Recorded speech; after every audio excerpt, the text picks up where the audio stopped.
Guys, सो इस video में हम कवर करेंगे tricks to remember all the schedules जो कि आपके आने वाले एग्जाम के लिए इंपॉर्टेंट रहते हैं। एसएससी हो, यूपीएससी हो या कोई भी गवर्नमेंट एग्जाम हो जिसमें इंडियन कॉन्स्टिट्यूशन या पॉलिटी से रिलेटेड क्वेश्चंस आते हैं, तो हम कवर करेंगे। उससे पहले हम थोड़ा सा ब्रीफ पढ़ते हैं। जैसे कि स्टार्टिंग जो था आपका कॉन्स्टिट्यूशन बन के तैयार हुआ था, तब आपके 8 शेड्यूल्स थे and now there are 12 schedules, तो यानी कि 4 का इंक्रीज हुआ है।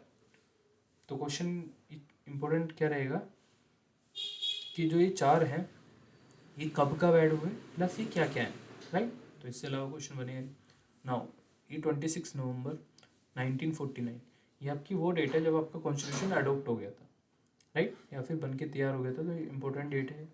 प्लस आपकी ये जो डेट है 26 जनवरी 1950 यहाँ पे था, ये लागू हो चुका था, यानी कि केम इनटू फोर्स हो गया था, राइट। ये दोनों डेट इंपॉर्टेंट है।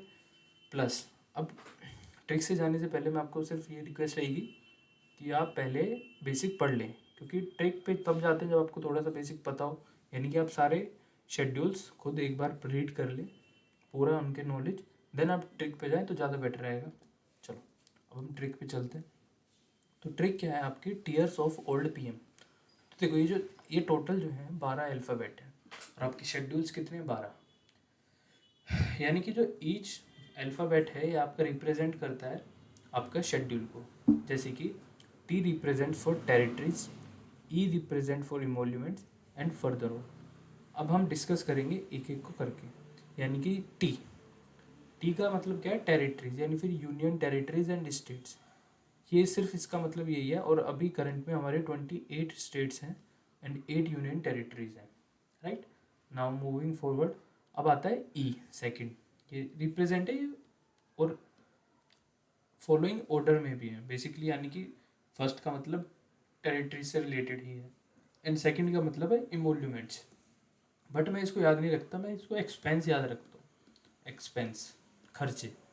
खर्चे बोले तो सेकंड शेड्यूल में हमारे होते हैं एक्सपेंसेस, सैलरीज एंड आपकी पेंशन ऑफ, ये जो आपकी मिनिस्टर्स हो गए, प्रेसिडेंट लोग एंड सारे मिनिस्टर, जो भी सारे डिपार्टमेंट होते हैं गवर्नमेंट के, उनकी सबकी सैलरी वगैरह इन सब से सेकंड शेड्यूल में आती है, राइट।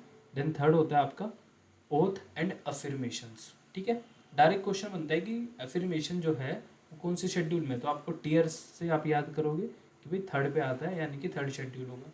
प्लस ओथ, ये जो आपको पता ही होगा, ओथ जो लेते हैं कोई भी, जैसे कि थोड़े से मैं इंपॉर्टेंट चीज़ बता देता हूँ कि ओथ ऑफ प्रेसिडेंट आपकी आती है आर्टिकल 60 के अंदर, ओथ ऑफ वाइस प्रेसिडेंट आपकी आती है 69 के अंदर एंड ओथ ऑफ गवर्नर आती है आपकी 159 के अंदर। ये आपको तीनों आर्टिकल याद रखने इम्पोर्टेंट है। Then moving forward to the R, R stands for Rajya Sabha, यानी कि मिनिस्टर्स ऑफ राज्यसभा, ये सब डिपार्टमेंट इसके अंदर आता है। Then S stand for scheduled areas and S T, यानी कोई भी शेड्यूल एरिया से रिलेटेड क्वेश्चन आएगा, या फिर कि ये शेड्यूल एरिया कौन सा अमेंडमेंट में होता है, तो ये कौन से शेड्यूल में होता है, तो आपका फिफ्थ हो गया। नाउ ये जो ओ है ना एंड ये वाला, इन दोनों में कन्फ्यूजन रहती है, तो इसका ओ जो है ये आपको ध्यान रखना, ये होता है अदर शेड्यूल एरियाज या फिर special special provisions of areas. Provisions, ओ पे थोड़ा फोकस करना, प्रोविजंस तो ओ रहेगा, या फिर अदर शेड्यूल एरियाज। बेसिकली इसके अंदर 4 नॉर्थ ईस्ट के स्टेट भी आते हैं, जैसे कि असम, मिजोरम, त्रिपुरा एंड मणिपुर। ये 4 स्टेट्स के लिए स्पेशल प्रोविज़न था, तो वो आपके आता है इस शेड्यूल के अंदर, जो कि है 6th। Now they are moving forward to the 7th list, वो है आपकी फेडरल लिस्ट। इसमें आपके 3 चीज़ें होती हैं, थोड़ा सा ब्रीफ कर देता हूँ। Union list, state list and concurrent list. Union यानी कि आपके जो, जैसे बीजेपी की पूरे इंडिया में गवर्नमेंट है, तो यूनियन गवर्नमेंट बेसिकली यूनियन के अंदर कौन कौन से डिपार्टमेंट आते हैं, जैसे कि CAG हो गया या फिर UPSC वगैरह, सारे किसके अंदर आते हैं, यूनियन के अंदर। देन आता है स्टेट, जो कि चीज़ों जैसे लिकर हो गया, अल्कोहल होता है ना, आपने देखा होगा कई स्टेट्स में अल्कोहल अलाउड होता है, कई कई के अंदर नहीं होता है, बेसिकली क्योंकि वो स्टेट के हैंड में पावर होती है कि हम क्या कर सकते हैं। तो इनकी लिस्ट रहती है कि क्या क्या चीज़ें स्टेट के अंदर है, क्या क्या चीज़ें यूनियन के अंडर रहती हैं। प्लस कॉन्करेंट लिस्ट, इसमें क्या रहता है, दोनों, यानी कि यूनियन भी रहेगा, स्टेट, दोनों के अंदर पावर रहती है, मिल के काम करते हैं बेसिकली बोल सकते हैं। तो लिस्ट पढ़ लेना, याद रहे। कभी कभी आ जाता है कि जैसे लिकर है, कौन सी यूनियन लिस्ट के अंदर है, स्टेट लिस्ट के अंदर है, कॉन्करेंट की लिस्ट है, कुछ भी आ जाता है, राइट। तो चलो ये भी हो गया। अब देखो यहाँ तक थे आपके 8, तो स्टार्टिंग में भी 8 ही थे, बट कुछ उसके बाद क्या हुआ, आपका 9th भी 4 ऐड हुए। अब देखो इम्पोर्टेंट क्या है, मैं ये बताता हूँ आपको। इम्पोर्टेंट आपका ये है कि 4 कब कब ऐड हुए, प्लस 4 क्या क्या है, राइट। तो देख लेते हैं। अब देखो L stand for land reforms, ठीक है। और देखो ये सबसे पहला अमेंडमेंट है, बहुत इंपॉर्टेंट क्वेश्चन रहता है कि कभी पूछ सकता है, बहुत सारे हमारे कॉन्स्टिट्यूशन अमेंडमेंट हुए। अमेंडमेंट क्या होता है, कुछ भी चीज़ का कॉन्स्टिट्यूशन में जो बना हुआ है, कुछ भी नया ऐड करना या कुछ भी चेंजेस करना इज अमेंडमेंट, यानी कि चेंजेस को अमेंडमेंट बोलते हैं बेसिकली, राइट। तो देखो आपका एल हो गया लैंड रिफॉर्म, और ये फर्स्ट कॉन्स्टिट्यूशन अमेंडमेंट था, यानी कि आपके कॉन्स्टिट्यूशन में जो पहली बार चेंज हुआ था वो यही था कि आपका 9th शेड्यूल ऐड किया गया था, जो कि है लैंड रिफॉर्म, वो था 1951 में, राइट। जवाहरलाल नेहरू जी की सरकार थी उस टाइम। देन आता है आपका 10th schedules, D stand for anti defection, ठीक है, या फिर डिस्क्वालिफिकेशंस, दोनों वर्ड डी से आएगा तो डायरेक्ट वो बहुत बार पूछा जाता है।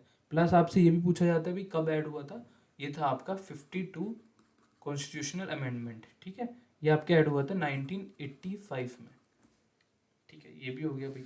अब आपके रहते हैं दो लास्ट के, दोनों बहुत इंपॉर्टेंट है, क्योंकि P is stand for Panchayat Raj and M is stand for municipality, ये आपको सबको याद भी होगा, पंचायत एंड म्यूनसिपैलिटी, राइट। अब देखो इनका जो कॉन्स्टिट्यूशन है वो था 73rd कॉन्स्टिट्यूशन अमेंडमेंट, इसका है 74th कॉन्स्टिट्यूशन अमेंडमेंट, 1992 में हुए थे दोनों।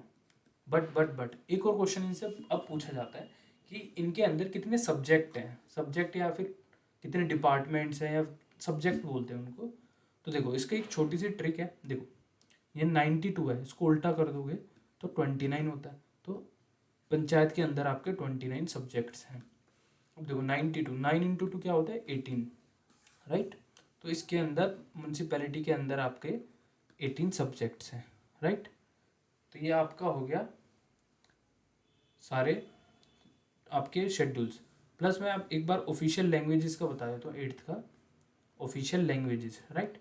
तो आपकी जो ऑफिशियल लैंग्वेजेस थी स्टार्टिंग में वो 14 थी, नाउ 22 हैं, यानी कि आपके 8 ऑफिशियल लैंग्वेज इंक्रीज हुई हैं, ठीक है। अब देखो छोटी सी चीज़ है, ट्रिक है छोटी सी है इसमें भी, कि देखो आपका लैंग्वेज से रिलेटेड सिर्फ 3 अमेंडमेंट हुए हैं आज तक हिस्ट्री में इंडिया की कॉन्स्टिट्यूशन में, तो तीनों के वो इम्पोर्टेंट है कि कौन से अमेंडमेंट नंबर था। तो इसके लिए एक छोटा सा ट्रिक है, 21, 71 और दोनों को ऐड कर दोगे तो 92, ठीक है, यानी कि 3 ही अमेंडमेंट हुए, 21, 71 एंड दोनों को ऐड कर दोगे तो 92, ये नंबर है, ये डायरेक्ट आता है कि भाई हिस्ट्री में ये वाली लैंग्वेज कौन से उसके अंदर ऐड करी गई थी। तो उसके हम वो भी लैंग्वेज भी देख लेते हैं कि 21 कॉन्स्टिट्यूशन अमेंडमेंट के अंदर आपकी कौन सी लैंग्वेज ऐड करी थी, वो थी सिंधी।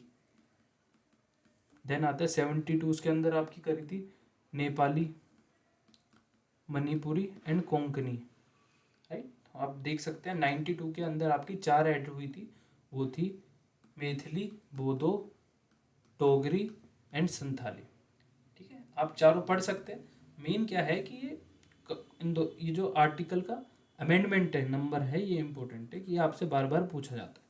अब देखो आप इसका स्क्रीनशॉट ले सकते हैं, एक बार इनको रीड करना अपने आप, फिर एक बार आंखें बंद करके बोलना और एक बार लिख के देख लेना, बस that is enough, more than enough. उसके बाद आपको याद हो जाएंगे। अब जैसे कि मैं पढ़ तो लिए भाई, ठीक है, समझ भी आ गई, याद भी हो गए। अब क्वेश्चन क्या बनता है, अब चलते हैं क्वेश्चन पे। अब देखो ये पूछा हुआ क्वेश्चन है, बहुत बार आते हैं। देखो 10th शेड्यूल जो है वो इंडियन कॉन्स्टिट्यूशन से किससे रिलेटेड है, देखो टीयर्स ऑफ ओल्ड पीएम, ठीक है, ये 10th 11th 12th, तो हमसे पूछा 10th। डी से क्या याद आया था, एंटी डिफेक्शन या फिर डिस्क्वालिफिकेशन। देखो आंसर क्या हो गया ए, ये क्वेश्चन बनता है, यानी कि जो हमने टीयर्स ऑफ ओल्ड पीएम करा है उसका सिर्फ इतना सा ही मतलब है, और क्वेश्चन बार बार बनते हैं। जैसे कि इस क्वेश्चन को देखो कि कौन से शेड्यूल के अंदर डिस्क्वालिफिकेशन का बारे में है बेसिकली।